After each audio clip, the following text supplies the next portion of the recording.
Click करा. सर्व खेळणाऱ्यांना विनंती आहे की आपण असं कुठेही एजन्सी पोलिटिशियनच्या हद्दीत असं खेळण्याचा प्रयत्न करू नये. हे एक उदाहरण म्हणून आपल्यावर ज्या ठिकाणी कुठेही खेळत असाल तर कारवाई होईल आणि समाजात बदनामी होईल. त्याकरिता मेहरबानी करून कोणीही क्लबचे डाव चालवू नये आणि खेळणाऱ्यांनी पत्ते खेळू नये. कारण कुठल्याही प्रकारची आमची पोलिसांची कोणावरही मेहरबानी नाही. आम्हाला कोणीही फोन केला तरी आम्ही कायदेशीर कारवाई करू. परंतु न्यायालयाने आम्हाला वाढीव कस्टडी न देता त्यांना मॅजिस्ट्रेट कस्टडी MCR म्हणून काल आम्ही त्यांना आज माननीय न्यायालयाने MCR कस्टडी दिल्यामुळे त्यांना काल आम्ही जेलमध्ये त्यांची रवानगी केली. तरी एकच सर्वाला एकच सांगायचंय की हा बेलेबल ऑफेन्स असतो, आपली लगेच बेल होते, असा हा लोकांचा समज, हा गैरसमज आहे.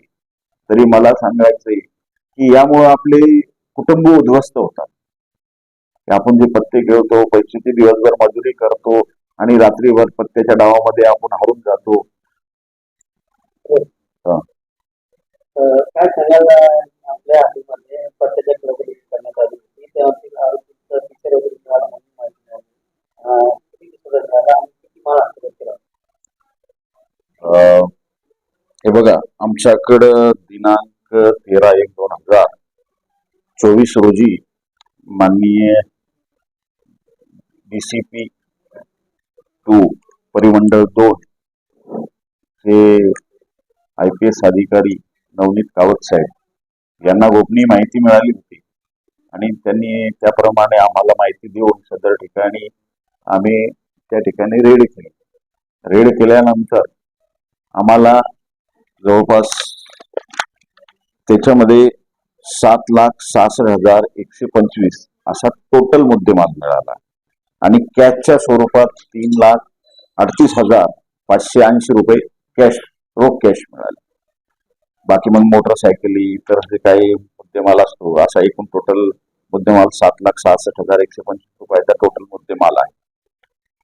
तर याच्यातले जे आमच्याकडं एकूण 7 आरोपी आपण अटक केली जाग्यावर आणि त्यात DCP साहेब स्वतः होते. DCP साहेबांनी सर्व मेहनत घेतली. आम्ही पोलीस स्टेशनचे आमचे काही अधिकारी होते, साहेबांनी काही इतर पोलीस स्टेशनचे अधिकारी आणले आणि जी साहेबाला गोपनीय माहिती मिळाली त्याप्रमाणे आम्ही ती रेड केली. रेड सक्सेस झाली. परंतु त्या ठिकाणी असं झालं की साहेबाच्या अंगावर कुत्र सोडण्याचा प्रयत्न झाला. कारण सदरचा धंदा हा पोलिसाच्या चोरून चालत होता. त्याच्यामुळं काय झालं की यांनी खबरदारी म्हणून खालचे गेट लावलेले होते. पोलिसाला कसं येता येणार नाही, रेड करता येणार नाही या दृष्टीने त्यांनी प्रयत्न केले. पण तरी पोलिसांनी माहिती काढून बरोबर आम्ही त्या ठिकाणी पोहोचल्यानंतर मग पोलीस एकदम अचानक आली. त्यामुळे त्यांनी त्यांच्यावर कुत्रा सोडण्याचा प्रयत्न केला पोलिसावर आणि परत दरवाजा लावण्याचाही प्रयत्न केला, जेणेकरून ह्या गोष्टी केल्या तर तो पण खेळणारे लोक पळून जातील असं त्यांचं एक इंटेन्शन होतं. परंतु ते काही सक्सेस झालं नाही. स्वतः झोन 2 अधिकारी नवनीत कावत साहेब आणि आम्ही बाकीचे सर्व अधिकारी होतो. त्यामुळं ती रेड सक्सेस झाली आणि रेड सक्सेस झाल्यानंतर असं लोकांना असं वाटायचं की पत्ते खेळतोय आम्ही आणि पत्ते खेळलं मग काय लगेच बेल होते, पोलीस जागेवर बेल देतात. त्याच्यामुळे लोकांना असं एक समज होता की या ठिकाणी पोलीस कस्टडी मिळेल किंवा नाही, किंवा लगेच बेल होते आणि याच्यात पोलीस अटक करणार नाही. परंतु झोन साहेबांनी काही आदेश दिले त्याप्रमाणे आम्ही शासकीय कामात अडथळा आणला म्हणून 353 वगैरे आम्ही कलम लावले आणि त्याच्यात सदर आरोपी आम्ही अटक केली.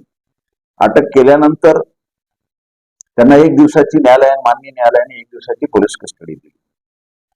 त्या पोलीस कस्टडीमध्ये आम्हाला त्यांनी कुठलंही सहकार्य केलं नाही, उडाउडीची उत्तरे दिली. त्यामुळं आमचा इतर जो मुद्देमाल होता किंवा काही अजून ज्या काही गोष्टी आम्हाला तपासात दृष्टीने लागणाऱ्या होत्या त्या